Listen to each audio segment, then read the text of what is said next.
Guys, welcome back to another video.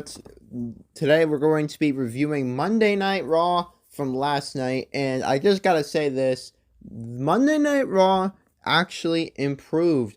Would you believe it? Because a certain Vince McMahon wasn't there, so obviously the show was good, and the show had a lot of factors playing into it of superstars not being there, and it wasn't because of Vince this time. It's because of the travel issues. I believe Florida had bad weather or whatever, and a lot of the superstars live in Florida. And there's just a lot of travel issues, so a lot of things got scrapped. But it ended up being a great show because Triple H is that dog. He's got that dog in him. So we had Raw starting off with Rey Mysterio in the LWO attire, which I really liked, to be honest with you. I love the LWO idea. Love that they brought that back. And with Legado and Rey as like the entire faction, I absolutely love that idea. One of a typical Triple H win. And I can't wait to see what happens. I mean, I think at Backlash we're going to get Rey and Bad Bunny versus Dom and Priest. I still think that's what I'm going to be sold on happening. Um, but yeah, I'm looking forward to this rivalry. Ray said during the segment that Bad Bunny will be back, which I believe he will be because they gotta build towards the match. And Dom interrupted Ray, and Dom had a great segment, or Dom cut a great promo. Dom's got nuclear heat, and it led to a match between Finn Balor and Rey Mysterio, in which Finn Balor won. It was a really good match. I mean, Finn Balor versus Rey Mysterio was always gonna deliver no matter what. But Finn had 14 staples in his head at WrestleMania. A week later, he goes out and does a banger match with Rey Mysterio. I mean, Finn Balor is a warrior. There's enough to be said there, and it's a good win. It's good to see Finn Balor get back on track of the win. And I think it's easily predictable that Rey is winning at Backlash, so Rey can take this loss. And my hope is that Finn Balor, hopefully he starts picking up wins now after he lost to Edge at Mania.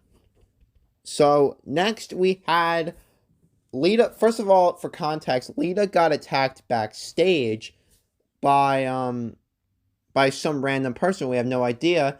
Becky blamed Raquel and Liv, but it truly wasn't them. And yeah, so Trish ended up replacing Lita, and this ended up becoming Trish and Becky versus Liv and Raquel for the women's tag team titles. And you could tell by the facial reactions by Trish, she wasn't all that into it. And you could definitely get a sort of heel turn sense from Trish's entrance. And what ended up happening is that we got a pretty good match that saw Raquel and Liv become the new women's tag champions. I like this. I think, first of all, Liv, good to see her back with gold again. And finally, Raquel wins gold. Is this like Raquel's first piece of gold on the main roster? I think it is. Besides, we don't talk about when she first won tag team gold against Dakota Kai and Io way back. But the match was really, really good. Trish did really, really well. Raquel and Liv won, and the biggest talking point wasn't even that Raquel and Liv ended up winning. The biggest talking point was Trish turning heel. Thank freaking goodness that this happened. If Trish didn't turn heel, I would have been really pissed off. And it seems like after, reading into it, the plan is for Trish and Becky to happen at SummerSlam. So this is going to be a wicked long build, which I'm wicked into. And Trish as a heel is perfect. She's going to be one of the best heels easily. And it'll be very interesting to see what happens next week if Trish is going to be weekly now. and it'll be interesting to see what will happen. Will we get a Trish versus Lita match down the line? It's gonna be very interesting to see how this plays out. Next, we got Damage Control segment, and this segment ended up starting out with Dakota Kai and Io panicking a little bit. Bayley comes out of Adam Pearce's office and is happy because Bayley got herself a triple threat match with Piper Niven and Michin for a number one contender spot to Bianca Belair's title. And Io ain't having it. She starts complaining to Bayley in Japanese. And basically Dakota Kai and Io are sick and tired of playing second fiddle to Bayley. And Bayley wasn't quite expecting that, or wasn't quite expecting Io and Dakota to do that. And just like that, the seeds are planted towards a Damage Control split or a split at the draft. And it would be heartbreaking to see them like attack each other. My guess is that this is going to be a split at the draft, and I think Io is going to stay on Raw because of her upcoming match with Bianca Belair, and I think Dakota Kai is probably heading towards SmackDown or heading to SmackDown, and Bayley I think probably could be going to SmackDown as well. Who knows? But the seeds have been planted towards a Damage Control split. Next, we got Cody Rhodes. He cut a promo on Brock Lesnar. He wrenched in the rubber chicken that was thrown in the ring. If you guys follow wrestling Twitter at all or whatever, someone threw a rubber chicken into the ring last week when Cody Rhodes got attacked by Brock Lesnar. And Cody Rhodes, long story short, Cody Rhodes challenged Brock Lesnar to a match at Backlash. I know he's in WrestleMania Backlash, but it's not WrestleMania Backlash anymore. We're in the Triple H era, people. And this will probably be the main event of Backlash 100% more than likely. I am down to see Cody and Brock. It's fresh, admittedly fresh. We haven't seen Cody versus Brock. So, to me, this is going to be a very cool match. I cannot wait. It was a good promo by Cody. I mean, Cody did a really good here. And Brock Lesnar is showing up next week. So, Brock will respond to Cody. And I can't wait for the build. I think the build is already good due to the attack by Brock alone for like 10 minutes. But yeah, good promo by Cody.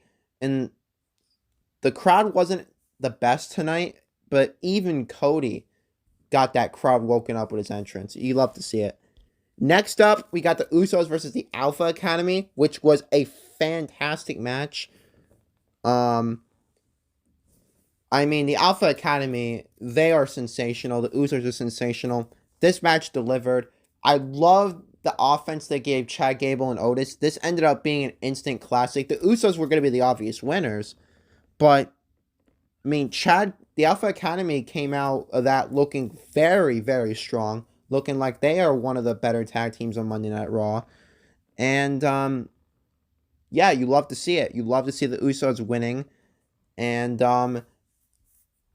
we'll have to wait and see what happens with the Usos next. As in terms of Chad Gable and Otis, they came out of Monday Night Raw looking really, really good against one of the best tag teams in the world. So that really sat right with me. And I don't have any pictures of it, but Bobby Lashley faced Bronson Reed. It was a fantastic match. Ended in double countout. Bobby Lashley and Bronson Reed brawled afterwards, so it looks like we're going to get sort of a long-term rivalry thing with Bronson Reed and Bobby Lashley, which I'm fine with. Bobby Lashley we'll have to wait and see if Bobby Lashley or Bronson Reed, will he go over Bobby Lashley is the question. Next up, we have the Triple Threat Women's match, and it's not Bayley, it's Io Sky coming out to Tokyo Shock. I love that. Tokyo Shock is one of the best themes in WWE. Don't at me. And Io Sky versus Piper Niven versus Michin is a certified Triple H match. And the match itself was fantastic. And with Dakota Kai and Bayley watching on, Io Sky beat Michin, beat Piper Niven. She is the number one contender for the Raw Women's Championship, and I swear to God, WWE better have this match happen at Backlash, or we're going to have problems. It absolutely deserves to be a PLE match. Hopefully they do it down in Puerto Rico instead of a random Raw. And what I love here is Dakota Kai supporting EO, because, I mean, Dakota and EO were the tag team in the first place. So Dakota is all happy about EO getting an opportunity, which they deserve. Bayley is like, hey, this shouldn't have been my opportunity. What's going on here? Um, I understand that you're happy, but, originally I said that I would get the opportunity. So, like I said earlier, the seeds are being planted towards a turn or a split, or everyone going their separate ways. And Bayley, I think their split's going to be all about, like we expected, opportunity. And Dakota and EO not getting the opportunities, or even half the opportunities that Bayley gets. So it'll be very interesting to see what happens with Damage Control in the next couple of weeks leading up to the draft. Next up, we have our main event, which was a banger, KO and Solo. It was a great match. KO was coming into the match not 100% after the attack by Solo on SmackDown a couple days ago. And the match ended up being great. KO delivered. KO and Solo both delivered. But in the end, after a distraction by the Usos multiple times, Solo used a Samoan spike and pinned one half of the tag team champions. Now, obviously, what we expected to happen afterwards, which did happen, it was the Bloodline attacking Kevin Owens. And then out of nowhere, in the parking lot, a barefooted Matt Riddle and Sami Zayn come down to the ring, and they drive the Bloodline out of the ring. And in the end, the Bloodline, and once again, the Bloodline is in retreat to end another show, thanks to Part and Matt Riddle joining up with Sami and KO. Now, if you're going to ask me if I think this is going to be a 6-man tag match at Backlash, I think it's already a dead giveaway that this will be a match at Backlash. This is not going to be a Monday Night Raw match. I think this match is I think the 6-man tag and Cody versus Brock are going to be the headliners for Backlash, if I'm being honest. And obviously, you guys know I hope that EO versus Bianca gets announced for Backlash in the coming weeks. But it was a great main event. It was easily better than last week's main event, which we didn't even get a match. At least we got a match this time. Overall, Monday Night Raw, it slapped. It was really good. Way better than last week. Triple H, you're cooking. Keep cooking. And I'm really excited about where WWE is right now. Crazy how when someone who knows how to run a show runs a show, we can all be excited, right? So, I'll see you guys tomorrow for the review of NXT.